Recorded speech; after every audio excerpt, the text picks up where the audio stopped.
আওয়ামী লীগের সরকার পতনে জুলাই অভ্যুত্থানে মিরপুরের শহীদ ব্রাহ্মণবাড়িয়া নবীনগরের কামরুলের পরিবার ৩ মাসও পায়নি কোনো সরকারি সহায়তা।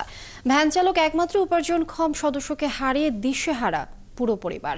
সরকারি সহায়তা দ্রুত নিশ্চিত করে দায়ীদের দৃষ্টান্তমূলক শাস্তির দাবি স্বজন ও এলাকাবাসীর।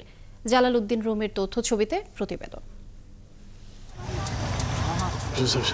ব্রাহ্মণবাড়িয়ার নবীনগরের কামরুল মিয়া মিরপুর ১০ নম্বর গোল চত্বর এলাকায় ভ্যান চালিয়ে জীবন চালাতেন। জুলাইয়ে ছাত্র জনতার সাথে যোগ দিয়েছিলেন বৈষম্য বিরোধী আন্দোলনে। ১৯ জুলাই বিকালে মিরপুর ১০ নম্বরে গুলিবিদ্ধ হয়ে মারা যান তিনি। ভাই বোনদের মধ্যে কামরুল ছিল তৃতীয়। একমাত্র উপার্জনক্ষম সদস্যকে হারিয়ে দিশেহারা পুরো পরিবার। পরিবারের সদস্যরা জানান, সংসারে সচ্ছলতা ফেরাতে বিদেশে যাবার স্বপ্ন ছিল তার। সেই অনুযায়ী প্রস্তুতিও চলছিল। ঘটনার ৩ মাসও মেলেনি কোনো সরকারি সহায়তা। আমি সবার বিচার চাই।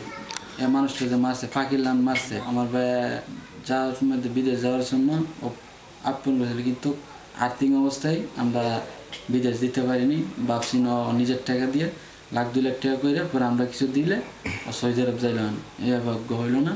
আমি কইলাম খুব ভাই তার সাথে আমি তোর দিই কবু আব্বা আমি কদিন পরে করতে ৮ দিন পরে আল্লাহর মধ্যে শুক্রবার আমি মারা গেছি। খবর ভাই আমি আমার হাত পিল আমি যে কী করি, আমার মাথা নষ্ট হয়ে যায়। কেমন আমি লাশটা আনি, আমার ৫০,০০০ ৬০,০০০ টাকা লাশটা আনতে। এদিকে সরকারি সহায়তা দ্রুত নিশ্চিত করার পাশাপাশি হত্যায় দায়ীদের দৃষ্টান্তমূলক শাস্তির দাবি তুলেছেন স্বজনেরা। ছেলেটা ভালো আছে মুক্ত, ছেলেটা মনে করেন টাকা থাকতো ভাড়া করো, এখান থেকে তার পরিবারের বার ধরার মতো কোনো লোক নেই।